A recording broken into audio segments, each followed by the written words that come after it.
fekke war cee def lu baax ngir dem daan looy sa gannaaw la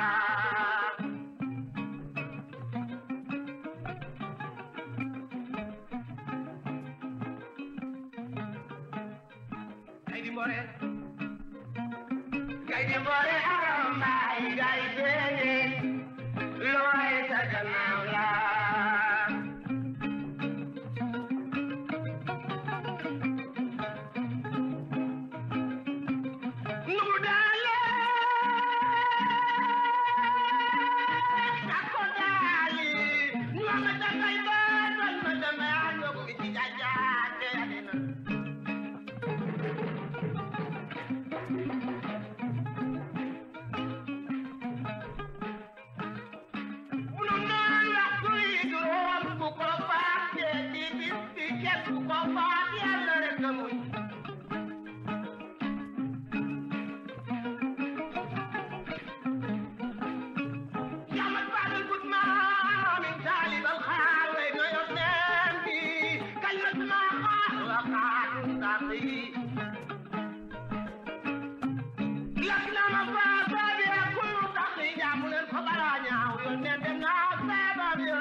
mbokk yeeg xaritu auditeurs yi salaamaaleykum ñoo ngi leen di nuyu kenn ku nekk ci sa tur ak sa sant am mbégte di àndandoo ak yéen ci iRadio 90.3 kaddu gi di bàyyeekoo Ndakaaru di gërëm bu baax a baax ak sant auditeurs yeeg téléspectateurs yeeg internautes yi di wax ni ci iRadio yéen a nga ñuy dégloo Ndakaaru Thiès Kaolack Sédhiou ak fi nga xam ni moo di Kolda Ziguinchor Tambacounda merci de nous recevoir à Podor à Matam à Saint-Louis du Sénégal. Merci aussi de nous recevoir fi nga xam ne moom moo di dans la région de Diourbel foofu nga xam ne moom moo di Touba ak Mbacké merci de nous recevoir à Louga merci de nous écouter partout au Sénégal di nuyu ñëpp tey siyaar ñëpp di gërëm KPay bi nga xam ne mooy sponsor officiel wu émission bi àndandoog tamit ki nga xam ni moom moo di Aztec ñëpp ràññee woon ko ci lépp loo xam ni da di électroménager ngeen am ay four Aztec seen kër am li nga xam ne moom moo di ay frigo am lépp luy électroménager léegi nag ñu daal di dugg si téléphone bi ñu dugg see si téléphone yëngal game bi à 100% nga xam ni nag am nañu ay téléphones yoo xam ni njëkk yi macha allah te qualité bi macha allah ñu daal di am li nga xam ni moom moo di téléphone bi nga xam ni moom moo di S7 ak S8 nga xam ni da di qualité supérieure nga xam ni it njëkk li macha allah am tamit loolu nga xam ni moom moo di S9 bi boo ubbee téléphone bi di nga gis qualité bi macha allah ba noppi daal di am bi nga xam ni moom moo di Aztec Iris yooyu yëpp mën nga ko am. téléphone yooyu yëpp boo ci am daanaka xamal ni am nga qualité am nga maanaam pour ñi nga xam ne dañuy def ay contenu di liggéey ci li nga xam ne moom moo di digital bi daanaka seen téléphone yaa ngi noonu macha allah ak Aztec kon daw leen gaaw wuti ko te it ngeen yërlu ko bu baax a baax koo xam ne defar na électroménager defar na frigo bu defaree téléphone tey dañuy ne waaw kay gongo salaamaaleykum maa ngi nuyu tey siyaare Alaaji bu Fall salaamaaleykum. Boubs maa ngi lay nuyu yow ak say téléphone yu bëri. téléphone de classe. ngeen mel ni xam nga jinax yu bëri pax yooyu. fu ne laay génn. fu ne ngay génn. am na beneen sponsor buy démarrer fin du mois. baax na daal nuyu les gens normaux waa 46% yeeg samay soppe ñi si des nag mooy yéen seen compagnie ngeen demaat jàngi rek. waaw mën nga ñu bañ a tudd ci lenn de. yéen a ngi war ngeen dem jàngiwaat de. mën nga ñu bañ a tudd ci lenn Alaaji bu Fall. war ngeen daal. parce que nag dem fac de droit prof bi di wax ngay nelaw moom xam nga du ma la sax tontu. yow xam nga fan ngay mujje xam nga ko ma wax la fan ngay mujje ma dugal la ci studio bi ngay def ay publicité wala ma yóbbu la soirée takkal la cravate nga naan mesdames messieurs bonsoir. du ma ko mën su boobaa nga dem ma dem. mesdames messieurs bonsoir. boobu moom du ma ko mën. boobu doo ko mën de. non loolu bëgg naa ko gis de. ma solo la dafa wutal la. nœud papillon costume ak nœud papillon. li nga gën a bañ. ma wutal la ko. du ma ko mën. boobu moom du ma ko mën. sama ndeysaan sama prof français. bu ñu doon décrire monsieur Prudhomme. monsieur Prudhomme liiroo ko ci littérature française. foog naa ko de. monsieur Prudhomme. non mosuma gis ko costume bu ñaawee noonu coiffure bu ñaawee noonu. Madou kii redingote comme bi Farba Senghor Donc la littérature française est. biñ ko nommé ministre. Hein? biñ ko nommé ministre redingote la sol. Si mais grand fii lu ne jaar na fi. waaye moo taxit. xëy nañu jël gouvernement bi yëpp yabal leen ci benn boutique. ne leen chemise ak cravate ak daal ak tubéy. ak kii balaa ñuy génn ci balaa ñuy génn ci journaux yi balaa ñuy génn ci télé ñëpp ñu takkal leen cravate ba pare nëwal leen ko. ñu yóbbaale nëy def chemise def cravate. naan leen fourchette fii lañ koy teg. dafay am ay dîner officiel gouvernement lu ne ci am. lu ne ci am ndeysaan. non jamonoy Ablaye Wade nag réew mi neexoon na de. je te dis jamonoy Ablaye Wade lu ne dund nañ ko fi lu ne ndeysaan. Alaaji Ibou Fall gannaaw bu ma la nuyoo ziar la. li dominer actualité bi mooy li nga xam ni moom la conseil constitutionnel rejeté. li nga xam ni moom moo di loi interprétative bi moo nekk au devant de l'actualité. daal di koy bañ. daal di wax ni vraiment loi bi ça faisait 1 mois et demi 2 mois que les gens se sont battus sur les plateaux de télévision. Les gens ont parlé, ont écrit vraiment partout, mais à la fin le Conseil constitutionnel a dit que cette loi là def ko daal di rejeter sur le coup doo ko jàngate. Boubs man de souvent damay jaaxle parce que xam nga parti du caaxaan. lan du caaxaan. parti waaw. un parti politique. surtout bi nga xam ne tu es arrivé au pouvoir. il ne doit rien faire à la légère. xam nga lii c'est un signe de légèreté parce que man mënoo ma ne da nga am 4000 cadres wala du loolu. di présenter une loi. yor 130 députés ñu rejeté la ko noonu c'est un signe de légèreté jàngaleen ngeen bañ. non mais pourtant Ibou. Boubs non yii moom amul explication bon déjà man xam nga loi d'amnistie bi li ma ci wax ba sama dënn jóg pare naa ci. yow moom mosoo d'accord ak loi d'amnistie. voilà mais le principe même. d'avoir une majorité à l'Assemblée, de présenter un texte de loi, et que le Conseil constitutionnel te rejette ça. Moi, je trouve que c'est de la légèreté, surtout. Tu peux ne pas être d'accord avec eux, mais quand tu fais les choses, fais-les de manière irréprochable. Ça, c'est de la légèreté, c'est tout. Mais Ibou, Conseil constitutionnel, c'est pas la première fois que rejeté AIF. Je pense que les gens ont voulu reporter les élections. Je sais pas pourquoi le Conseil constitutionnel n'a pas réagi par rapport à la loi d'amnistie en 2024. Parce que pour moi... Mais personne n'a contesté. Si c'est ici, c'est parce que les gens ont contesté. On dit loi bi yobbu ko fofu dadi bind Conseil constitutionnel boko bindul du autosaisir. Non, c'est que tout le monde était d'accord. Oui, mais la loi d'amnistie, presque tout le monde était d'accord. C'est ça. Ouais, motax et puis ken saisir ko buñ ko saisiré nak ci lay réagir. En tout cas la loi d'amnistie bi ci bopam pour man c'était une forfaiture. Déjà que maintenant qu'elle soit passée c'est une affaire là comme ñom c'est entre eux digënté APR ak Pastef depuis 2021 ñu ubulé nit ñi man c'est une manière de faire c'est une affaire là parce que ku nekk ni nga gissé tam ta vision politique c'est ton problème mais quand on est aux affaires Boubs et qu'on présente une loi elle doit être irréprochable. Moi c'est surtout ça qui c'est de la légèreté. Oui. Les gens doutent toujours nit yi dañ doon douter toujours ci justice. Est-ce que amna ben sentir nga ben pas que ni là les gens sont très indépendants et puis ils font leur boulot et puis le reste ils s'en occupent pas. Manal à plusieurs reprises le conseil constitutionnel wane na ne mën na régler lépp. waaw. teg nit ñi ci yoon tegaat nit ñi ci yoon. Exactement. Bon, maintenant, je pense que nous avons une magistrature de qualité, des juristes accueillis, qui font le tour du monde, qui sont sollicités partout, accueillis.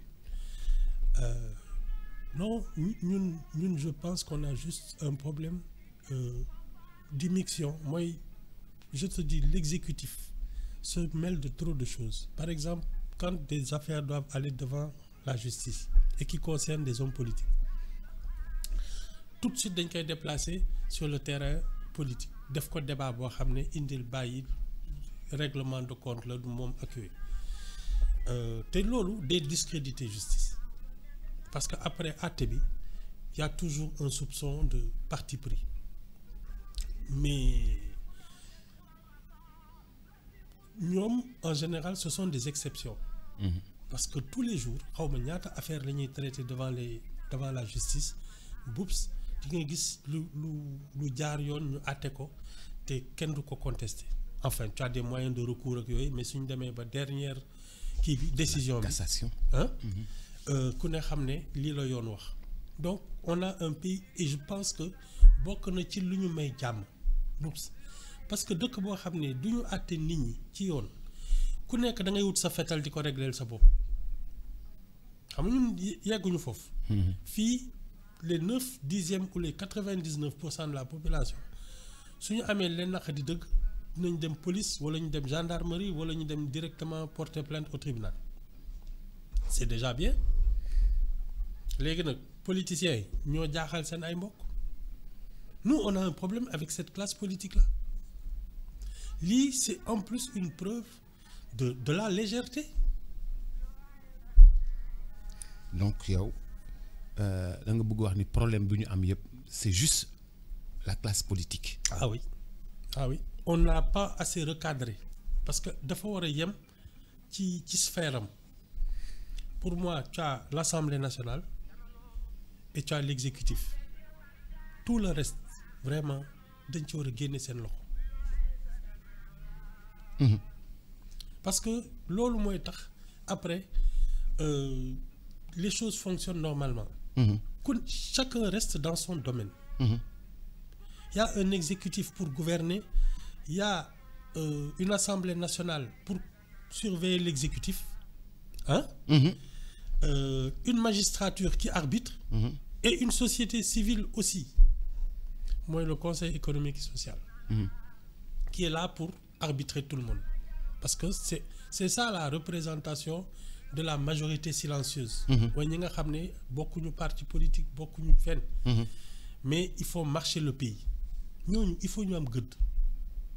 On a un problème avec la classe politique parce que ñoom suñu toogee ba ne dañuy tas institution buy représenter la société civile c'est que vraiment ils foulent aux pieds nos institutions et ça c'est pas normal. Oui mais xam nga Ibou dans les conditions yi nga xam ne moom lañ ko waxee ne économiquement dafa am problème économiquement rentable économiquement c'est difficile xaaral rek économiquement c'est difficile ñaari nu mu tuddati institution yooyu dañ doon wax ni gouffre la boo xam ni dafay jël xaalisu réew mi te gars yi waxuma collectivité locale yi ñaar yëpp laay wax man. non man je parle du conseil économique social. Mais ba tey. Léegi boops on prend un autre exemple. L'école coûte cher. nañu toj école yëpp xale yi bañati jàng. On va voir si l'ignorance ne coûte pas plus cher que l'enseignement. Parce que avoir une institution qui régule le monde public, on fait des économies sur les conflits, sur plein de choses, sur les erreurs. Il faut qu'il y ait une société civile qui arbitre la scène publique. Parce que de toute manière, nous devons dans une institution reconnue, elle existe. C'est elle qui vote. C'est elle qui conduit les affaires. Nous sommes grève. Nous sommes décidés. Si tu n'as pas une institution qui reconnaît ça et qui discute avec les autres institutions, tu vas avoir un pouvoir dans la rue. Nous avons un dialogue social. Mais ça, c'était justement aux institutions d'organisation comme le Conseil économique social. kon li ñu def fi woon assemblée nationale li ñu def fi woon grand théâtre premier ministre dem waxtaan ak syndicat yi. Voilà, justement. dem waxtaan ak syndicat yi. C'était pas un lieu pour discuter avec la société civile. C'était un Le lieu. grand théâtre, c'est pas fait pour ça. C'était donc au conseil économique et social fa la ñu war a dem. oui. waxtaanee ko fa. oui. ñii jël parole ñii jël parole. oui. ñu Les waxtaanee représentants échanger. des corps constitués. Foofu la ñu waroon toog parce que c'est là leur siège.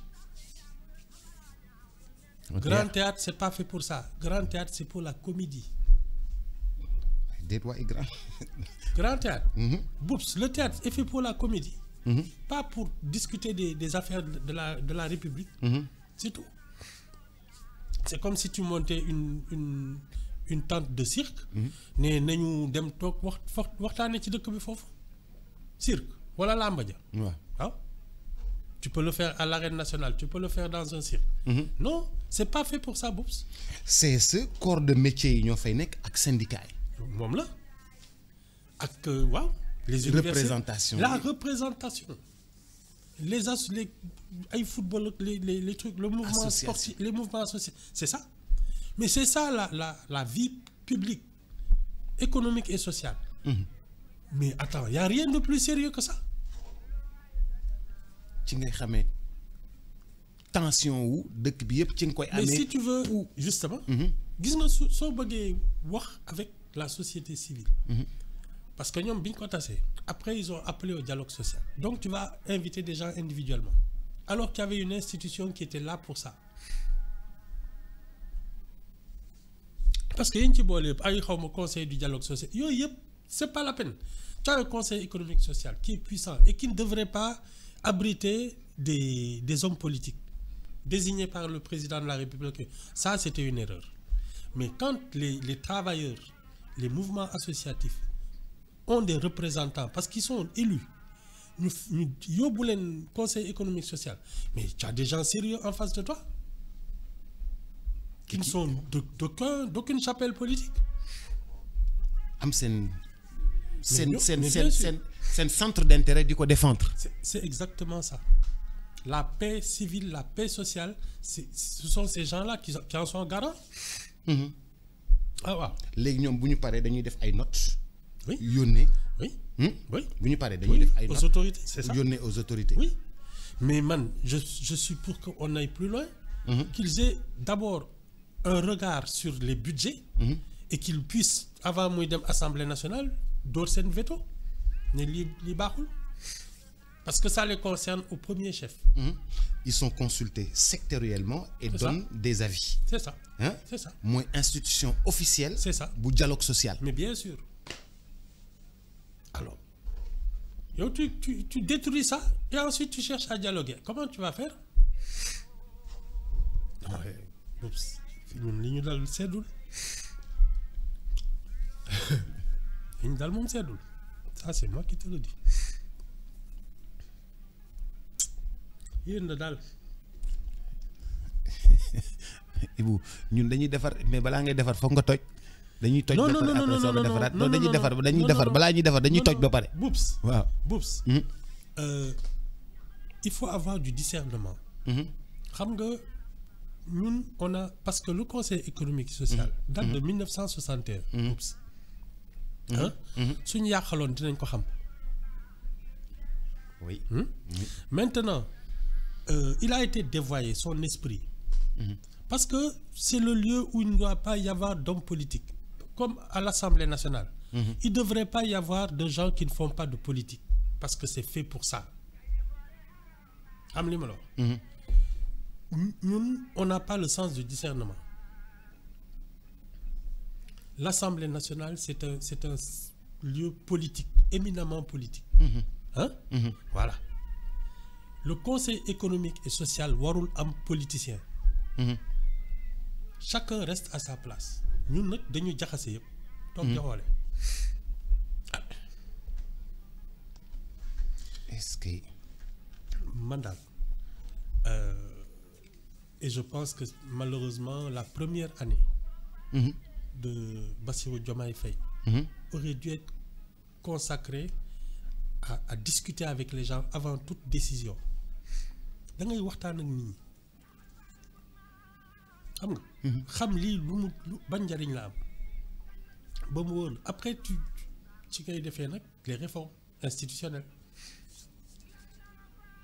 mais ñoom ils ont pris des décisions avant même de discuter moo tax après ñu naan dialogue social quand tout le monde a menacé d'aller en grève non il fallait d'abord discuter avec les gens avant de prendre des décisions ils ont arrêté des chantiers balaa ñuy xam ndax ñi ils étaient en règle ou pas mais boops ça ne marche pas comme ça. On voit dans la presse de ce matin les difficultés du BTP. Les difficultés du BTP, c'est assez difficile. De toute façon, c'est difficile pour tout le monde. Boops. Hein? L'un de mon corps. Depuis 1 an, tous ceux dont les affaires marchent sont suspects.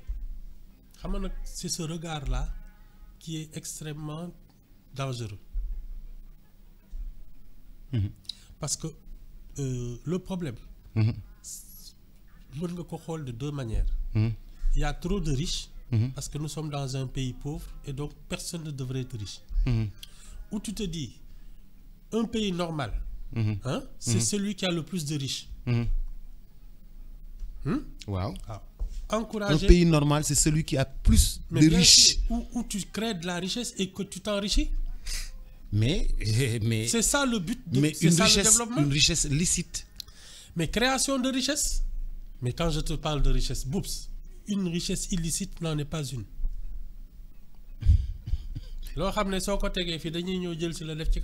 C'est pas une richesse. La vraie richesse, elle est licite.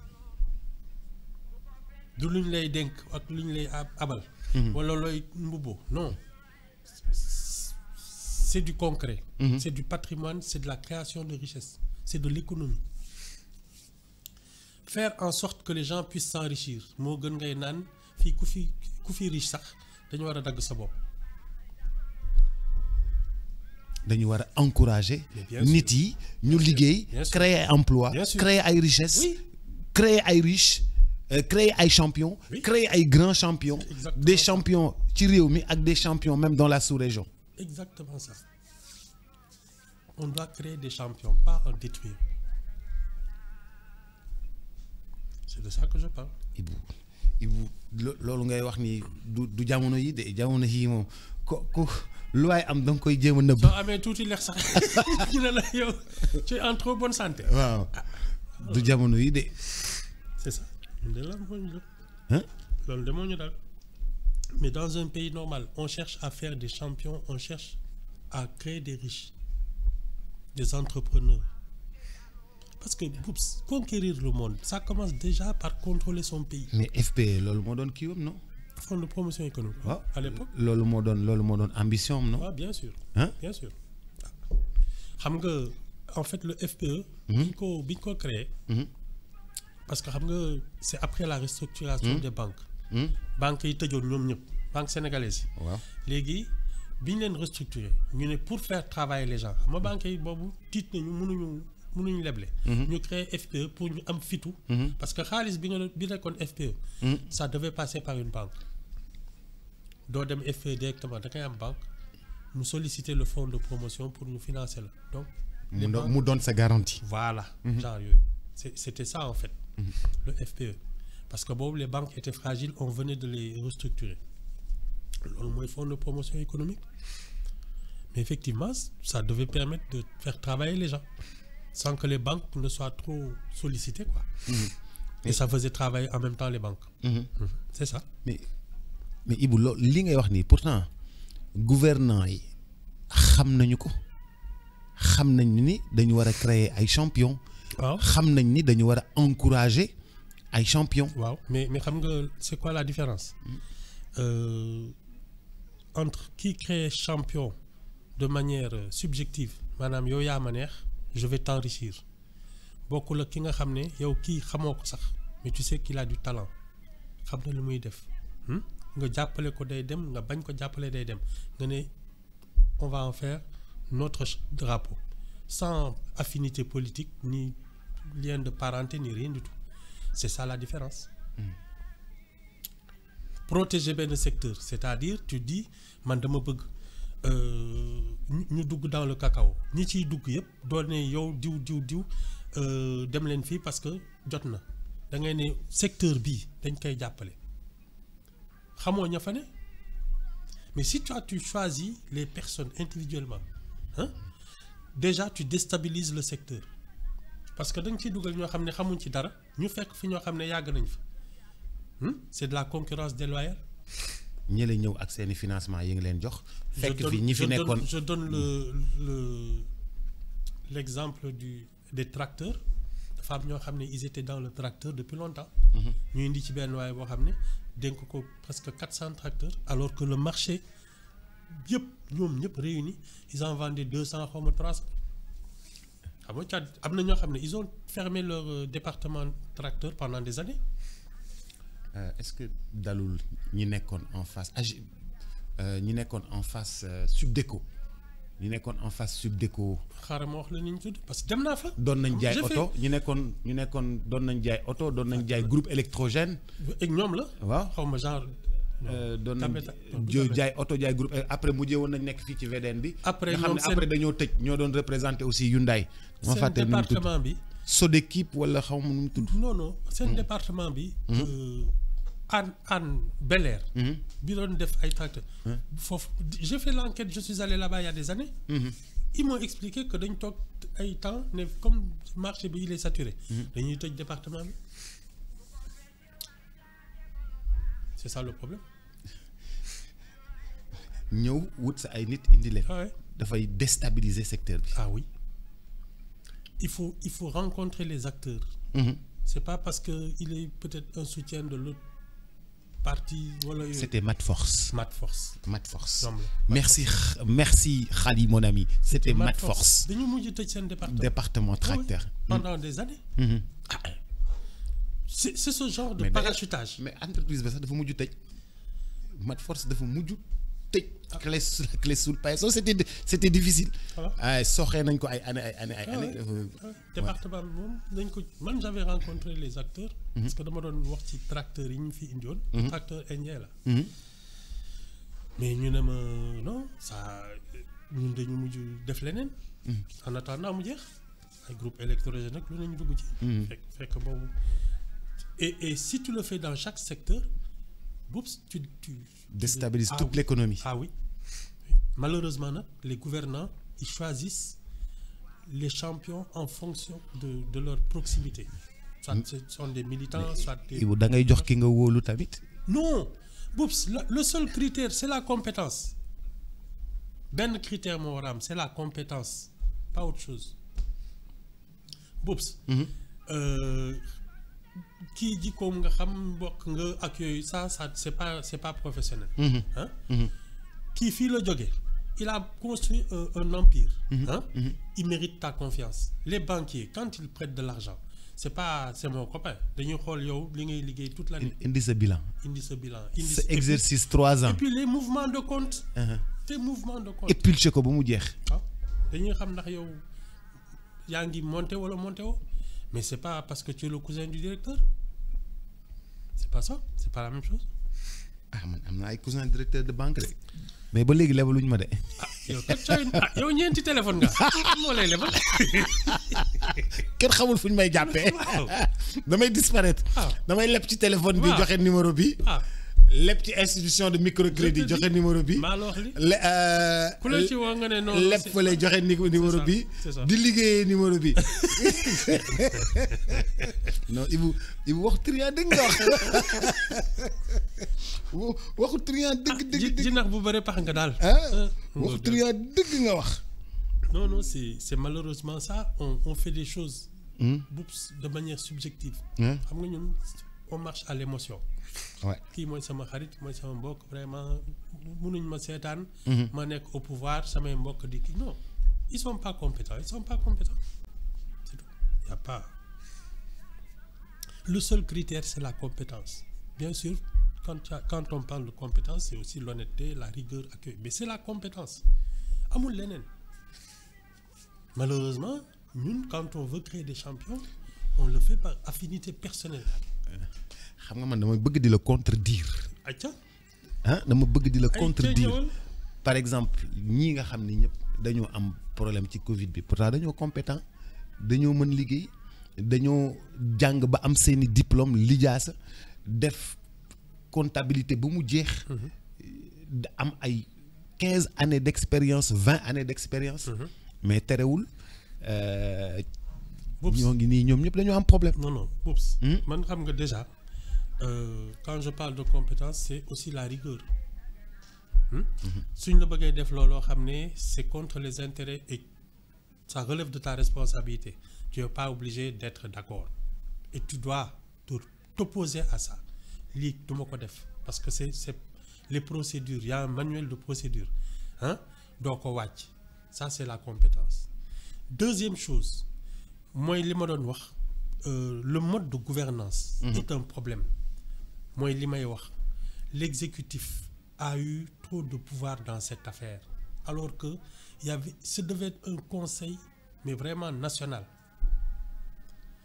pour que lépp lu ñuy décider ce soit à l'unanimité mais il y a des problèmes il y a une crise ñu ne kon c'est bon vous avez carte blanche c'est pas comme ça xam nga ñun dañu bëgg loolu c'est quand tu as une crise que tout le monde doit s'impliquer. Mais Ibou, il y avait urgence. Il y avait urgence pendant la Covid. Il y avait urgence. Vitesse et précipitation. Du benn. Il faut être efficace. te loolu maintenant le problème c'est que on s'est trompé dans la manière de gérer cette crise. Maintenant qu'on le sait il faut savoir en cas de crise comment se comporter. ñu defar beneen manuel teg ko boo xam ne bu crise amee nii la ñuy fonctionner. En tout cas ñu xam ne lii moom c'est pas bon. Déléguer les cartes blanches au président de la République et à son gouvernement ça c'est pas bon. La preuve. Mais d'accord nga ak man ñu ni lu baax lañ ci jublu woon. xawma ci dara. Ibu yaa ngi mer de. non Ibu yaa ngi mer de. nettaliwuma seen gént. waaw je sais pas. waaw je sais pas je peux pas te dire lañ ci jublu woon. Mais le résultat il est là. Il y en a 5 qui vont aller devant la haute cour de justice. su doon benn nit sax boo xam ne dañuy naan c'est une exception mais dans un gouvernement 5 membres mais quand même c'est que c'est le mode de gouvernance qui a un problème loolu mooy wax ji. léegi kon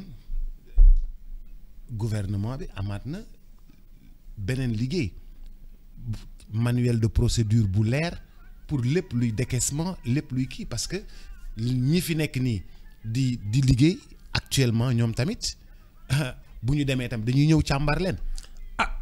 dañuy ñëw loolu da nga koy werante. waaw mais dañuy ñëw càmbar leen. non mais normalement. Boubs pour te dire il y avait des députés quand même de l'opposition. Il y avait une assemblée nationale mais c'est un naufrage collectif parce que l'assemblée nationale elle est là pour surveiller l'exécutif voilà c'est pas ça. Oui, mais c'est que non c'est son rôle ou c'est pas son rôle. Oui c'est son rôle. Elle n'a pas fait son travail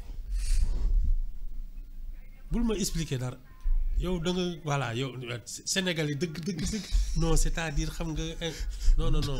damay dugg ci birigo diwtiir. Exactement génn te duma taq. C'est ça. Il y a aucune explication l'Assemblée nationale n'a pas fait son travail. mais Ibou lii Assemblée nationale mënu ci woon dara xam nga lu tax. bañ a contrôler l'exécutif. non mënu ci woon dara. si période de crise la woon mënu ci woon dara dañoo waroon a exécuter. xam nga lan mooy en urgence. non xam nga lan mooy dëgg. L'exécutif détenait une majorité mécanique à l'Assemblée. Ils ont fait passer ce qu'ils voulaient. C'est que ça. Les autres tam ñu leen di woo ñuy costume di dem pale ñaan leen oui bon on va discuter les opposants là. di joxante ay conc. waaw dormez bien xam nga luy dormez bien on s'occupe de votre argent. loolu lañ leen def. Non c'est parce qu'il y avait une crise que justement les députés devaient faire partie d'un truc d'une cellule de crise. Tous ceux qui auraient pu apporter leur contribution pour comment les choses se déroulent. Est-ce que l'aide va directement à ceux qui en ont besoin accueillis? Mais Boubs c'est un travail collectif c'est un naufrage collectif. xam nga man lan moom ci neex.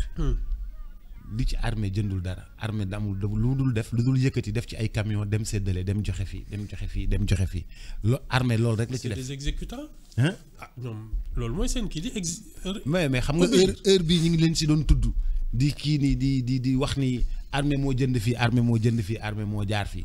non xam nga man le problème c'est comment on a géré ça.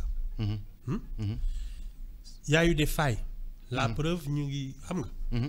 léegi ñi def yoon dina ci wax. ñi deful it yoon dina ci wax. léegi xam nga lan moo des. Comment faire pour que ça ne se reproduise plus. Oui. C'est ça la leçon à retenir. Naka la ñuy def ba lii dootul am parce que am na fi ay guerre 86 ak façon bu ne. suñ ci jógul ba xam en période de crise comment on doit se comporter ça va se repasser de la même manière. am na fi jot na fi am ay nu mu tudd genre taw boo xam ne ça avait dévasté le cheptel. oui ay 2000 wëgg boobu noonu. waaw. yooyu yëpp sont des problèmes de situation d'urgence comme day am ay inondation jot na fi am plan Jaxaay. yooyu yëpp am na. Il y a toujours. Mais plan Jaxaay aussi il y avait ce problème là. Mais bon moom laa lay expliquer ni comment faire quand il y a un problème sérieux pour que les choses se passent normalement. Même ci désinfectant au plan Jaxaay ay trucs phytosanitaires yooyu ñu jëndoon yëpp dafa amoon problème. waaye yow nee naa la on ne retient pas les leçons. lii de am ñu kii daal di saaga ñaar jël kenn tëj kii après ñu jàll ci leneen une situation similaire se représente on refait les mêmes erreurs c'est de ça que je parle parce que xam nga ñun dañu bëgg affaire fait divers oui jiw kii xaalis réer na machin surtout coow xaalis kii moom jàpp nañ ko convoqué nañ ko dikk ak yooyu on suit ça mu nekk suñu waxtaanu grand place pendant des années fait que le vrai problème sur lequel on doit discuter c'est comment faire pour que dootul am quand il y a une situation de crise qu'est-ce qu'il faut wax jooju moom kenn ko wax ba léegi yéen daal yéen a ngoog. dégguma. yéen daal yéen a ngoog néegar yi. man nga jéem a xas. néegar yi. man nga jéem a xas. ay xaaral ma fëgg sama dënn. yéen c'est oh là là là là. non da ngay déconner. non mais Boubs. tu sais l'expérience c'est à ça que cela sert. mënuloo dund les mêmes problèmes. d'année en année. De génération en génération. mu mel ni on n'a pas de mémoire. C'est ça qui n'est pas normal. Sous crise amee quel est le conseil de guerre qu'il faut tenir ñan ñoo koy exécuter ñan ñooy contrôler procédures yeeg yooyu. mais ça c'est pas compliqué. Tu as des inspections générales d'État, tu as des cours de compte, tu as plein de spécialistes en tout. Tu as des colonels, tu as des commandants. Waaw. ñu mën a commander. Tu as même des organismes caritatifs. Oui. ay xawma lan am na ñuy toppatoo affaire aide xawma lan. yooyu yëpp ils sont là. En principe ce sont des spécialistes. Tu as Caritas. Caritas mooy dimbali ñëpp. waaw bu fi gouvernement bi nekkul. waaw te kenn du ko yëg du ko filmer du ko wane. waaw mais alors ces gens-là. quand il y a un problème comme ça doo leen woo. te xam ne c'est leur domaine.